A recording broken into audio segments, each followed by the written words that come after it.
Assalamualaikum warahmatullahi wabarakatuh. Halo ayah bunda, beli rantang di warung Bu Nelly.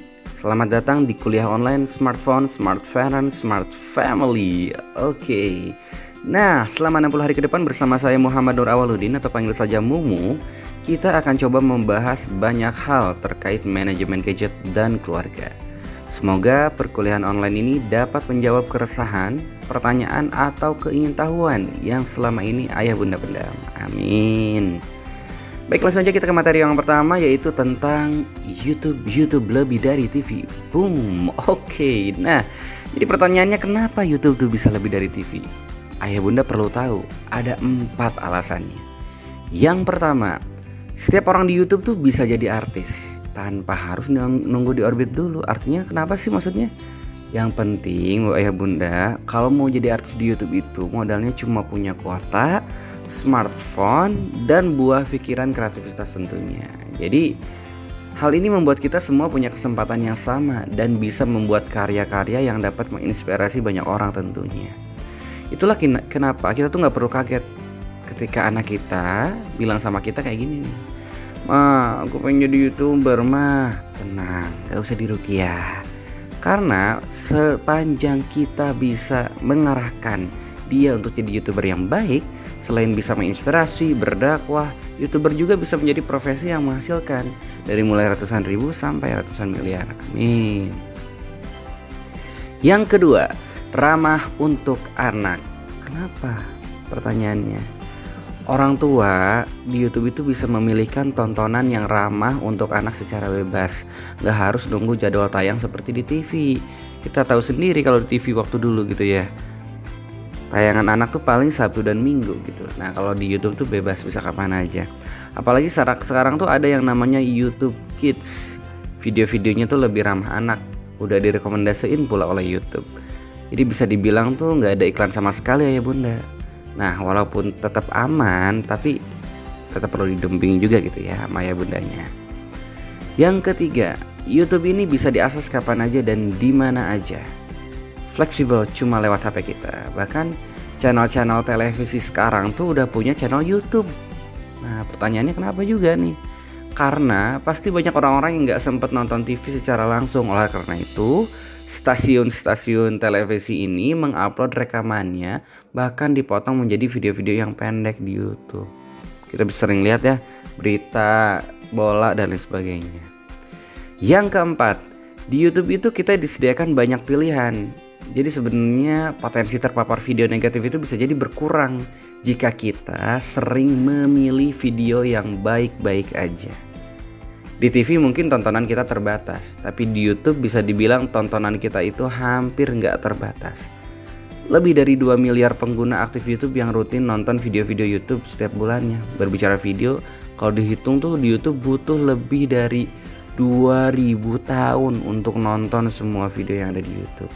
Sanggup Bapak Ibu? Nah jadi pada dasarnya di YouTube itu kita punya banyak pilihan. Baik ayah bunda, sekarang kita langsung praktek aja ya. Silahkan buka YouTube-nya. Nah kita lihat udah buka YouTube-nya ya. Baik, pertanyaannya adalah gimana sebenarnya YouTube ini bekerja menampilkan video untuk kita dan anak-anak kita.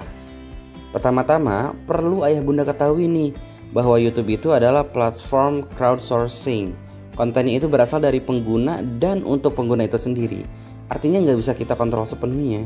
Lihat nih, ada yang upload dari Kompas TV, ada yang upload dari Bieber, kemudian dari TV juga, dari olahraga, ada ini dari komunitas dan lain sebagainya.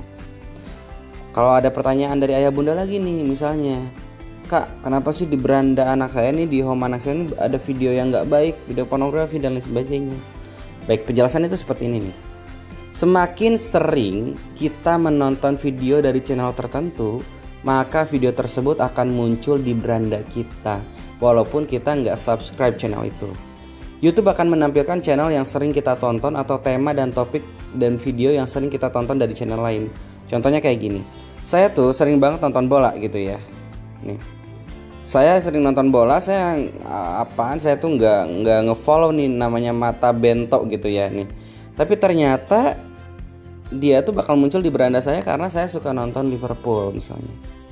Saya suka nonton berita, saya suka nonton sejarah-sejarah gitu ya. Nah, itu akan muncul juga di sini.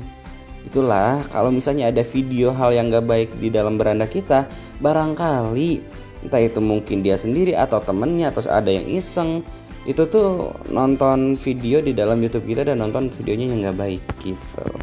Nah, sekarang mungkin ayah bunda bertanya juga nih, Kak, gimana Kak kalau misalnya di menu trending sama nggak itu tuh adalah video yang kita atau anak-anak kita tonton? Belum tentu ayah bunda. Yang di trending ini muncul itu adalah video-video yang anak orang-orang Indonesia tuh sering tonton dan lama banget nontonnya. Kebayang nggak? Jadi kita makin nggak bisa kontrol. Nah, ini emang kita harus lebih hati-hati nih di trending. Kadang yang trending di Indonesia tuh adalah video-video yang nggak baik lah, kurang lebih kayak gitu. Jadi kita masih terus memahamkan dan mendampingi anak-anak kita. Nah, sekarang mungkin ayah bunda pengen nanya lagi nih yang terakhir. Kak, boleh nggak Kak? Atau bisa nggak Kak aku ngasih video yang lebih aman untuk anak-anakku di YouTube? Kadang kan ada tuh videonya si anak-anak tapi ada iklan-iklan yang nggak bener gitu ya. Nah, caranya adalah gampang ayah bunda. Biar video tontonan anak kita tuh lebih aman dari iklan-iklan yang nggak baik, kita tinggal download aja videonya. Caranya gimana? Ini ada bulatan 3 di sebelah kanan gitu ya. Ayah bunda bisa pilih videonya yang mana aja, kemudian tinggal klik download. Oke. Nah, kalau udah diklik download, kita bisa lihat, kalau udah selesai bisa dilihat di library. Library ini ada klik menu downloadnya. Nih udah ada nih ya. Menu downloadnya adalah yang pertama, misalnya saya tadi download Nusa Marhani gitu ya. Kalau misalnya di menu download ini kita nonaktifin aja wifi sama paket datanya, masih bisa ditonton nggak? Masih gitu ya. Assalamualaikum. Yuk jadi bagian dari kebaikan. Ya. Sabtu kemarin Nah, dong dengan video yang lainnya nggak akan bisa ditonton tuh ya. Nggak akan bisa ditonton. Saya mau ngeklik ini misalnya, nggak akan bisa juga ditonton gitu. Jadi pada dasarnya dengan ngedownload video buat anak itu kita bisa jadi lebih aman gitu ya, ngasih tontonan buat anak di YouTube gitu ayah bunda. Nah, yang terakhir yang perlu kita ketahui dan lakukan pengaturan di YouTube adalah kita perlu mengatur yang namanya restricted mode atau mode terbatas di YouTube sepanjang anak-anak kita menggunakannya. Pinjam handphone kita maksudnya gitu ya. Kita klik, caranya adalah kita klik sebelah kanan ada menu avatar kita atau menu email kita, biasanya namanya angka, huruf gitu ya. Kalau misalnya belum diganti fotonya, kita klik yang paling bawah kedua namanya settings atau setelan gitu ya. Kemudian kita klik juga yang paling atas general atau bahasa Indonesianya umum. Dan yang terakhir adalah klik paling dua ke bawah itu adalah namanya restricted mode, kalau ayah bunda bisa dilihat di sini gitu ya. Atau mode terbatas. Kita aktifin aja, geser ke sebelah kanan. Nah, berarti ini udah aktif. Tandanya adalah kalau udah aktif itu anak-anak kita atau pengguna di YouTube ini, di handphone ini tuh nggak bisa komen apapun di video apapun. Yang kedua adalah 40% atau sampai 60% video-video dewasa tuh bisa nggak muncul gitu di dalam handphone ini kalau diaktifin mode terbatas ini, kurang lebih kayak gitu ya. Jadi udah difilter duluan. Kita coba klik aja contohnya. Kita klik pagi pulang pagi, waduh nggak zaman. Saatnya cari tempat tinggal di dekat kantor kamu lewat Travelio. Lihat yang sebelah kanan. Yang sebelah kanan ini, sebelah bawah maaf gitu ya. Ini ada restricted mode has hidden comments for this video. Artinya emang semua video tuh nggak bisa dikomen kalau dengan restricted mode. Plus memang beberapa video dewasa tuh nggak bakal muncul juga di handphone anak-anak kita. Nah, jadi dengan kita mengetahui cara kerja di YouTube, harapannya kita tuh bisa mulai mengajarkannya kepada anak-anak kita nih, mana yang boleh ditonton, mana yang enggak. Jadi kita bisa tahu dari mana video-video di YouTube ini muncul, dan tentunya kita bisa tetap mendampingi dengan cara memproteksi YouTube kita dan anak-anak kita untuk lebih aman digunakan. Jadi kalau ada yang bilang, tenang Kak, di rumah aku mah free TV, nggak ada TV sama sekali. Tapi ternyata adanya smartphone plus wifi.